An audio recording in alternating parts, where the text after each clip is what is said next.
कुछ बातों पर हम बातें करेंगे।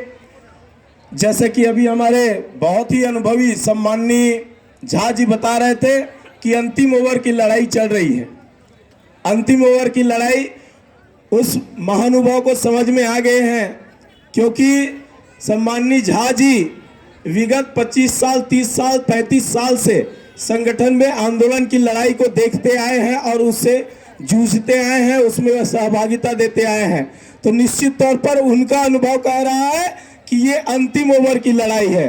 तो हम भी आपको बता देना चाहेंगे, निश्चित तौर पर अंतिम ओवर की लड़ाई चल रही है। अंतिम ओवर की लड़ाई चल रही है साथियों। अब बात आपके धैर्य की है, बात आपकी साहस की है। कल की बातें मैं करता हूं। कल हम जब गए सम्माननीय सचिव महोदय के पास, तो सबसे पहले तो उन्होंने ये कहा, कैसे आए हो? तो हम लोग बोले, हम अपने मन से नहीं आए हैं, आप कैसे बुलाए हो?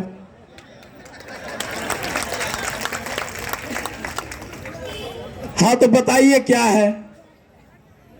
तो हमने कहा, आपने क्या बनाया है ये दिखाइए।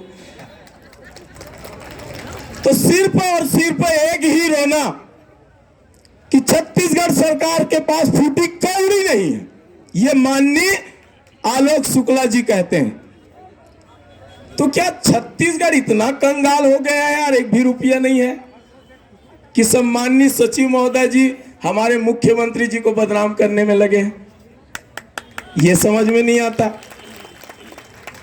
अब बात से बात चलती गई, बात से बात चलती गई, तब तो उनके पिटारे से ऐसा चीज निकल गया जिसके देख के, जिसको सुन के हम लोग हड़बड़ा गए। वो कहता है कि मैं सहायक शिक्षक को 61,080 रुपए वेतन दिलाना चाहता हूं। शायद आप लोग भी हैरान हो गए होंगे। अब और बोले ऐसे ही, मिश्रा जी भी है और पूरे हमारी टीम है।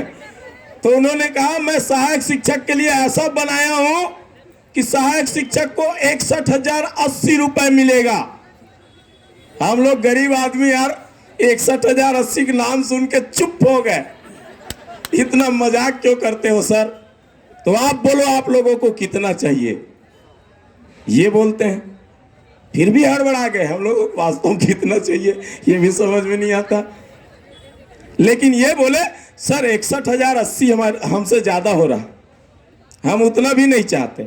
हम ये चाहते हैं कि व्याख्याता शिक्षक और सहायक शिक्षक के बीच समानुपातिक अंतर हो, उससे ज्यादा हम कुछ भी नहीं चाहते। आप रख लीजिए 61,080 की बातें। तब फिर दूसरा जाल उसने फेंका साथियों, जो मेरे और आपकी बातें हैं।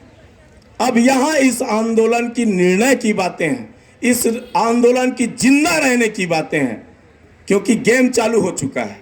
अब उस गेम में मैं और आप फंस गए तो अपने अपने घर जाएंगे, किसी को कुछ मिलने वाला नहीं। वो है पदोन्नति का गेम। सुन लीजिए, अब आप सभी यहां बैठे हो, हम डेलीगेशन वालों को आपका पूरा खाका निकाल लिया गया, सब प्रमोशन के पात्र हो। हम लोगों को बोला गया और पदोन्नति ले लो और चुपचाप जाओ, क्योंकि शासन के पास पैसा नहीं है आपकी मांग को पूरा करने के लिए। तो वो पहला व्यक्ति है मनीष मिश्रा जी, जिन्होंने कहा मुझे पदोन्नति नहीं चाहिए, मुझे पदोन्नति नहीं चाहिए। हम सभी ने कहा हमें पदोन्नति नहीं चाहिए। ऐसे पदोन्नति को क्या करेंगे जिसमें 100 रुपया बढ़ रहा है, जिसमें 1200 रुपया बढ़ रहा है, जिसमें 2300 रुपया बढ़ रहा है। 98 के शिक्षक को 100-1200 से ज्यादा मिलने ही वाला नहीं पदोन्नति से। तो ऐसे पदोन्नति को लेके क्या करेंगे हम? सर, हम यहां इतने दिनों तक आंदोलन में हैं, आपने तो पदोन्नति का आदेश पहले ही जारी कर दिया है। उसको लेना होता तो आंदोलन क्यों करते? हम वेतन में बदलाव चाहते हैं, हम वेतन में बदलाव चाहते हैं। तो उसने कहा कि मैंने 16,000 करोड़ का बजट वाला प्रावधान, जो कमेटी गठित हुई थी 1600 करोड़ का, जो बजट बना है उसको मैं सम्माननीय मुख्यमंत्री जी को दे दिया हूं, उसको देना होगा तो देगा, नहीं देना होगा तो नहीं देगा। मेरे अधिकार में अब कुछ भी नहीं। तो भाई आपके अधिकार में कुछ नहीं है, क्यों बुलाया है सर हम लोगों? हम तो साफ बोल के आ गए थे, जिसके अधिकार में उन्हीं से बात करेंगे। क्यों बुला रहे हो? बार बार टाइम पास करना मत। तो सम्माननीय जी अब इस जाल को फेंक रहे हैं। हम लोग बोले कि हम लोग प्रमोशन नहीं लेंगे, तो वो क्या कहते हैं, आप लोग प्रमोशन नहीं लोगे तो आपके नीचे वाले प्रमोशन लेंगे, आप छोड़ोगे तो नीचे वाले प्रमोशन लेंगे। ये भी सही बात है, हम लोग तो प्रमोशन छोड़ने के लिए तैयार हैं। 1998 2005 लगभग 6-7 विषय आधारित प्रमोशन में कुछ लोग निकल जाएंगे। उसके बाद मान लो हम लोग नहीं जाते हैं, तो हमारे नीचे वाले साथी जाएंगे कि नहीं, ये बता दीजिए मुझे। बस अगर यही कटिबद्ध हो गया, यही दृढ़ संकल्पित हो गया, तो इसी मैदान में मैं संकल्प लेता हूं, आपको विश्वास दिलाता हूं, आप जो लेने आए हो वो जरूर मिलेगा। अरे लात मारो यार ऐसे पदोन्नति को। हम लोग नहीं जाने वाले इस पदोन्नति पे। नवागढ़ में 7 दिन 27 तारीख तक अगर वो क्या बोलते गोपनीय चरित्र वाली नहीं भरेगा, उनको वो पात्र नहीं होंगे, ऐसा आदेश निकाल दिया गया है। ठीक है, तो भाई हम जिस चीज को लेने आए उस चीज को लेके जाएंगे। मेरा एक प्रश्न था फिर सम्माननीय सचिव महोदय से, एक चीज बता दीजिए सर मेरे को, ये वेतन बैंड में बदलाव कैसे होता है? पे मैट्रिक्स में बदलाव की बहुत बड़ी प्रक्रिया है क्या? तो उसने कहा कोई बड़ी प्रक्रिया नहीं है, 2 दिन में पे मैट्रिक्स बदल जाते हैं, ग्रेड पे बदल जाते हैं। तो मैंने कहा सर उसी पे बैंड और ग्रेड पे को बदलवाने के लिए आंदोलन किया जा रहा है सहायक शिक्षकों के द्वारा। जब आप बोल रहे हो 2 दिन में बदल सकता है, तो निश्चित रूप से उसी को बदलवाएंगे साथियों, उसी को बदलवाने के लिए आंदोलन करना है। आने वाला इतिहास, आने वाली पीढ़ी आपको दुआएं देंगी, आपकी गौरव गाथाएं गाएंगी। जिस प्रकार आपने सिविलियन के साथ एक इतिहास रचा, शिक्षा कर्मी कल्चर को खत्म करके रेगुलर टीचर बनाने के आपने जो साहस दिखाया, उसी के प्रतिफल ये प्राप्त हुआ है। तो साथियों अब जो दौर है, निश्चित रूप से 6 गेंद ही बचे हैं। इस 6 गेंद में अब देखना है कितने रन बनते हैं। तो ज्यादा रन कब बनेगा, ज्यादा अच्छे से कब खेल पाएंगे, जब हमारे पास विकेट बचे रहेंगे। विकेट गिरना चालू हुआ तो मानसिक दबाव झेलने के लिए ऊपर का बल्लेबाज भी उठा देगा और कैच आउट होकर आउट हो जाएगा। इसलिए विकेट सेफ रखना है, जंग जीतना है तो। और आपको और भी बात बताना चाहता हूं, बातचीत का भी दौर चल रहा है। सचिव स्तर पे भी बातचीत हुई है, किसी महान जन से भी बातचीत हुई है। अभी हम लोग बाद में आए तो कहीं ना कहीं हम संगठन के ही कार्य कर रहे हैं अंदरूनी रूप से, ताकि हमारी जो लक्ष्य है, हम जो पाना चाह रहे हैं, उस लक्ष्य तक पहुंच जाए। क्योंकि यह आंदोलन केवल माइक में चिल्लाने से भी प्राप्त हो जाएगा नहीं, उसके लिए बहुत से कार्य होते हैं जिनको पर्दे के पीछे भी किया जाता है और मंच पर भी किया जाता है। तो जो पर्दे के पीछे होते हैं वो बहुत ही गंभीर और संवेदनशील होते हैं। तो ऐसे मुद्दों पर भी काम किया जा रहा है। कल तक ऐसे लोग जो कहते थे कि सहायक शिक्षक 2 दिन से आंदोलन नहीं कर सकते, आज मैं दावे के साथ कहता हूं, वही लोग कहते हैं कि सहायक शिक्षक से बड़ा आंदोलन कोई कर ही नहीं सकते। तो साथियों जब इतनी दूर तक हम आ चुके हैं, तो निश्चित रूप से अंतिम ओवर में छक्का लगा के ही जाएंगे, मैच जीत के ही जाएंगे। वो हौसला है, वो ताकत है हम में। क्योंकि आपके साथ ये जो बैठा है ना, वो भी सहायक शिक्षक है, लेकिन हम और आप सबसे हटकर है। क्यों हटकर है?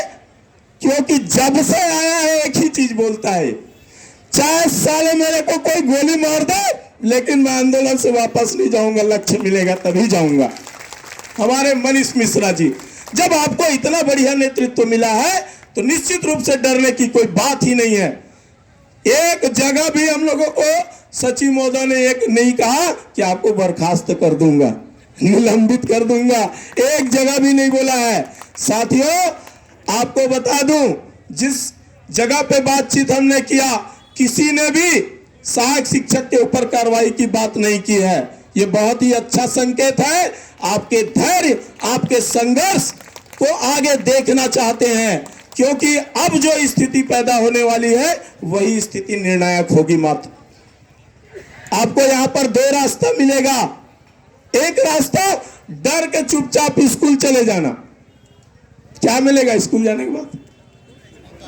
डर के एक रास्ते में चले गए, स्कूल पहुंच जाओगे, क्या मिल जाएगा?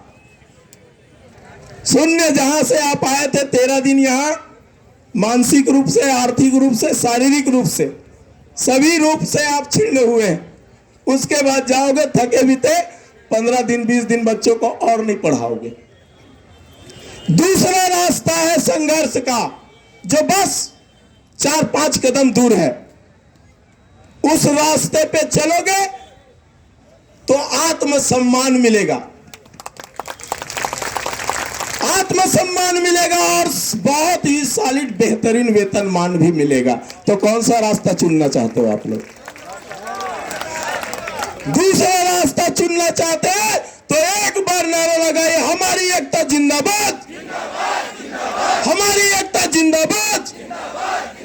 और मांग तो पूरी करनी होगी, मांग तो पूरी करनी होगी। इनकलाब जिंदाबाद, इनकलाब जिंदाबाद। साथियों, ज्यादा कुछ नहीं बोलना चाहूंगा। जिन बातों को मैंने इशारों में बोला हूं वही हमारी कमजोरी है। अगर इस कमजोरी को जीत देते हैं, इससे दूर हो जाते हैं, क्योंकि कई लोगों का अलग अलग प्रकार की बातें होती हैं। सर शीतकालीन छुट्टी हुई तो स्कूल जाऊंगी, सर ज्वाइनिंग हो रहा है वहां, अरे सब ऐसा ऐसा बोल रहे हैं सर। अरे इधर उधर की ना बात कर, हड़ताल कर, हड़ताल कर, हड़ताल कर। आज भी कहना चाहता हूं मैं कि रंग देने के लिए मेहंदी को पीसना पड़ता है, फौलाद बनने के लिए पत्थर को पिघलना पड़ता है। अरे बिना तपे तो सोना भी कुंदन नहीं बनता, रोशनी के लिए दिए को जलना पड़ता है। तो जलेंगे, तपेंगे, ठुकाएंगे, पिटाएंगे, तब जाके हम और आप वो वेतनमान पाएंगे। इसलिए एक एक साथियों से मेरा हाथ जोड़कर निवेदन है, जिस जंग को शुरू किए हैं उस जंग को आखिरी करके जाएंगे। बिगुल बज गया महाक्रांति का, वीर शौर्य दिखाना है। असमंजस में समय गंवाकर कायर नहीं कहना है, कायर नहीं कहना है। वो देखो दूर खड़ी मंजिल तुम्हें बुलाती है, और साहस से बढ़ने वालों के माथे पर ही तिलक लगाती है। विजय तिलक लेकर वो साहस और लक्ष्य आपका इंतजार कर रहा है। बस डरना नहीं है। गब्बर सिंह ने क्या कहा? जो डर गया मर गया। इसलिए सब कंधे से कंधे मिलाकर चलिए, विश्वास दिलाते हैं।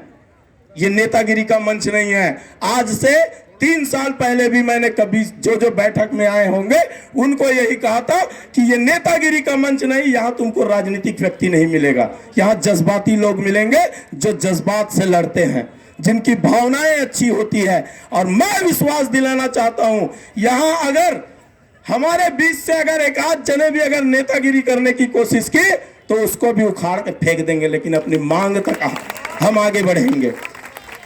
क्योंकि वो पीड़ा है, वो दंश है जिसको हम लोग झेल रहे हैं, लेकिन अब नहीं झेलने वाले। धन्यवाद साथियों। अपनी एकता बनाए रखें, अपनी साहस और धैर्य को बनाए रखिए, क्योंकि इन 3 चीजों को लेकर जो भी आगे बढ़ा है निश्चित रूप से सफलता उनकी मिली है। और भाई मनीष मिश्रा जी के नेतृत्व पर मुझे पूरा विश्वास है। मैंने इनके साथ बहुत सा समय गुजारा है, मैं जानता हूं कि इसके व्यक्तित्व में क्या है और ये मुझे क्या दिला सकता है। इसलिए सभी विश्वास के साथ आगे बढ़े और इस आंदोलन को परिणति और परिणाम तक ले जाएं, यही कामना कर रहा हूं। जय हिंद, जय भारत, जय छत्तीसगढ़, जय फेडरेशन।